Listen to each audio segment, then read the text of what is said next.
RS brothers లో ఆషాఢం KG sale మళ్ళీ మొదలైంది. మరెన్నో క్రేజీ ఆఫర్స్ ఖైదీ చేయండి ఆర్ఎస్ బ్రదర్స్.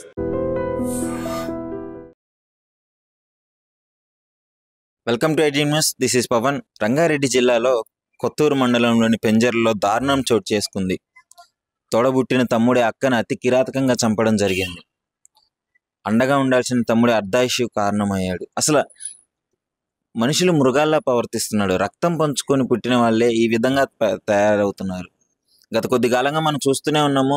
ఆ రక్త సంబంధికులే వాళ్ళ రిలేటివ్స్ని, వాళ్ళ బంధువుల్ని, వాళ్ళ కన్న తల్లిదండ్రుల్ని వీళ్ళని చంపడం జరుగుతుంది. అసలు ఎందుకు ఈ విధంగా తయారవుతున్నారు అర్థం కావట్లేదు. కానీ ఈ ఘటన విషయంలోకి వస్తే పెంజర్లలో జరిగింది. డిగ్రీ చదువుతున్న రుచితను వాళ్ళ తమ్ముడే అతి కిరాతకంగా ఫోన్ మాట్లాడుతుంటే వెనక నుంచి వైరు బిగించి ఆ ఉరి తీసి అదేవిధంగా కత్తితో పొడిచి చంపినాడు.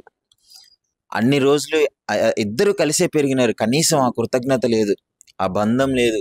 ఈ మధ్యకాలంలో ఫోన్ల వల్ల ఎక్కువగా అసలు బంధాలు బంధుత్వాలకి విలువలు లేకుండా పోతుంది. అసలు ఏం జరిగిందంటే, రుచిత అనే ఆమె డిగ్రీ చదువుతుంది. సో ఆ వ్యక్తి వేరే అబ్బాయితో ప్రేమలో ఉంది, ఆ ప్రేమ వ్యవహారం నడిపిస్తుంది అని చెప్పేసి ఇంట్లో కూడా తెలిసింది. ఇంట్లో వాళ్ళు భయం చెప్తున్నారు, కొంచెం భయపెట్టి వద్దు ఇలాంటిది మనం చేయడం అని చెప్పేసి చెప్తూనే ఉన్నారు. మరి ఏం జరిగిందో తెలియదు. ఆ రోజు పేరెంట్స్ లేరు. ఈమె ఫోన్ మాట్లాడుతుందని తెలుసుకున్న తమ్ముడు రోహిత్ అనే వ్యక్తి పరువు హత్యకు కారణమయ్యాడు. అంటే ఆమె ఫోన్ మాట్లాడుతుంటే మా పరువు పోతుంది, బయట మమ్మల్ని వేరే విధంగా అర్థం చేసుకుంటారు, ఆ చేతగాని వాళ్ళగా చూస్తారు అని చెప్పేసి మరి ఆ రోహిత్ అనే వ్యక్తికి, చిన్నపిల్లాడు, ఆ ఫోటోలో మీరు చూడొచ్చు, కనీసం మెచ్యూరిటీ లేకుండా అంత చిన్న పిల్లాడు ఒక మర్డర్ కారణమయ్యాడంటే, ఒక నేరం చేయాలి అనే ఆలోచన, అది కూడా సొంత అక్కని చంపాలనే ఆలోచన అసలు ఆడి మైండ్లోకి ఎలా వచ్చిందో తెలియదు. కానీ ఈ విధంగా ఆ దారుణానికి పాల్పడ్డాడు. అక్కని గొంతు బిగించి, వైరు గొంతు బిగించి కత్తితో పొడిచి చంపినాడు. అసలు అంటే కన్న తల్లిదండ్రులు లేని సమయంలో ఈ విధంగా అట్లీస్ట్ వాళ్ళు ఉంటే కాపాడే ప్రయత్నం చేసేవాళ్ళేమో. ఇది నిజంగా చెప్తున్నాను. పెంచే విధానంలో కూడా చాలా తేడా ఉంటుంది. ఈ చిన్నప్పుడు మొత్తం వాళ్ళు ఇష్టం వచ్చినట్టు వదిలేసి ఎవరు ఫ్రెండ్స్తో తిరుగుతున్నాడు ఏం తెలియకుండా, ఇప్పుడు ఏ ఫ్రెండ్ సర్కిల్ లేకుండా ఈ విధంగా చేస్తాడా? ఇలాంటి ఆలోచన వస్తుందా? తిరిగి ఎవరితో తిరుగుతున్నాడు, ఏం చేస్తున్నాడు అనేది కూడా పేరెంట్స్ పట్టించుకోవాలి. ఈ విధంగా ఇంత దారుణంగా తయారయ్యాడంటే ఇప్పుడు అక్కని చంపినవాడు రేపు పేరెంట్స్ని చంపడు అన్న గ్యారంటీ ఏంటి? ఈ విధంగా తయారవుతున్నారు.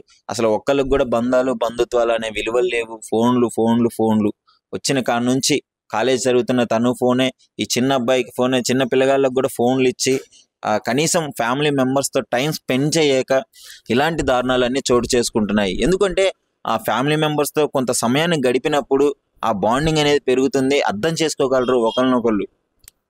తమ్ముడు అనేవాడు ఎలా ఉండాలి, అక్కకి సపోర్ట్గా ఉండాలి. అక్క ఇది మనం తప్పు, ఇలా చేయడం తప్పు, మన తల్లిదండ్రులకి ఆ మాట వస్తుంది అని చెప్పేసి నచ్చజెప్పుకునే ప్రయత్నం చేయాలి. కానీ ఇప్పుడు జనరల్గా ఒక ఆడపిల్లకి, చిన్న పిల్లాడైనా సరే, ఒక తమ్ముడిని కానీ ఎవరైనా ఒక అబ్బాయిని తోడిచ్చి పంపిస్తారు, ఎందుకంటే అండగా ఉంటారు, సపోర్ట్గా ఉంటాడు అని చెప్పేసి. కానీ ఇలాంటి దారుణాలకు ఒడిగడుతుంటే బయట సమాజానికి అసలు ఏం మెసేజ్ ఇద్దామనో అర్థం కావట్లేదు. కానీ సో దీన్ని బట్టి అక్క చనిపోయింది, అక్కడ పడేసి వెళ్ళిపోయాడు. తర్వాత పేరెంట్స్ వచ్చే టైంకి పాపం ఆమె కింద పడి చనిపోయింది. అసలు కదలట్లేదు, ఏం లేదు. వెళ్ళి వెంటనే పోలీసులకి ఇన్ఫామ్ చేశారు. హాస్పిటల్కి తీసుకెళ్లారు పోస్ట్ మార్టం విజువల్స్ కూడా మీరు చూపడచ్చు. పాపం అక్కడ ఉన్న కాలనీ సభ్యులంతా వచ్చి ఎంతో బాధను వ్యక్తం చేస్తున్నారు. వాళ్ళ రిలేటివ్స్, వాళ్ళ పేరెంట్స్ అయితే ఎలా వేడిస్తున్నారు. వాళ్ళ బాధకి కనీసం మనం ఎంత బాధపడుతున్నారంటే మనం అది మాటల్లో చెప్పలేము. చేతికొచ్చిన కూతురు డిగ్రీ చదువుతుంది, వాళ్ళ తండ్రి ఎన్నో కలలు కానీ ఉంటారు పెళ్లి చేయాలి అని చెప్పేసి. ఇవన్నీ వాళ్ళ ఆశల మీద బుగ్గిపాలైపోయింది. అది కూడా కన్న కొడుకే అక్కను చంపడం. ఇప్పుడు వాళ్ళ బాధ ఏ విధంగా చెప్పుకుంటారు చెప్పండి? ఎవరికి న్యాయం చేస్తారు చెప్పండి? ఇలాంటి బాధని తల్లిదండ్రులకి ఇచ్చిన అసలు వీళ్ళు మనిషి అనాలా లేకపోతే ఇంకేమనాలా అర్థం కావట్లేదు. కానీ తల్లిదండ్రులకి బతికుండగానే నరకం చూపిస్తున్నారు ఈ మధ్య కాలంలో ఉన్న కొంతమంది యువత వాళ్ళ వికృత చేష్టల వల్ల. సో దీన్ని బట్టి పోలీసులకి కంప్లైంట్ ఇచ్చారు. ఇచ్చిన తర్వాత వాళ్ళు దర్యాప్తు చేస్తున్నారు. కంప్లైంట్ అయితే ఖచ్చితంగా అతనే చంపాడు, వాళ్ళ తమ్ముడే రోహిత్ చంపాడు అని చెప్పేసి వాళ్ళు కంప్లైంట్లో పేర్కొనడం జరిగింది. సో పోలీసు వాళ్ళు దాన్ని కూడా దర్యాప్తు చేసి ఇన్వెస్టిగేషన్ చేసి అసలు ఎందుకు చంపాడు ఏంటి అని టోటల్గా ఆ వివరాలు అయితే కనుక్కునే ప్రయత్నం అయితే చేస్తున్నారు. అసలు మీరు చెప్పండి, ఏంటి ఈ విధంగా ఎందుకు తయారవుతున్నారు? అక్క వాళ్ళ లవర్తో ఫోన్ మాట్లాడిందని చెప్పేసి అది చంపేంత తప్పు అయితే కాదు. మనం నచ్చజెప్పుకోవాలి. సరే తప్పు చేసింది నచ్చజెప్పుకొని ఈ విధంగా మాట్లాడుకొని డిస్కషన్ చేసుకొని నలుగురిలో కూర్చొని మాట్లాడుకుంటే సాల్వ్ అయ్యే ప్రాబ్లం ఇది.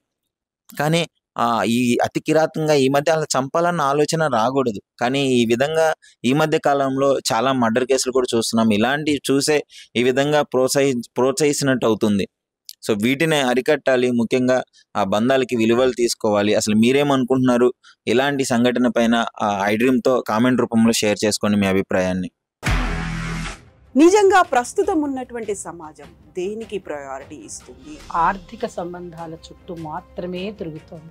మళ్ళీ ఎన్నికలంగానే చాలా విరక్తి కలుగుతాం.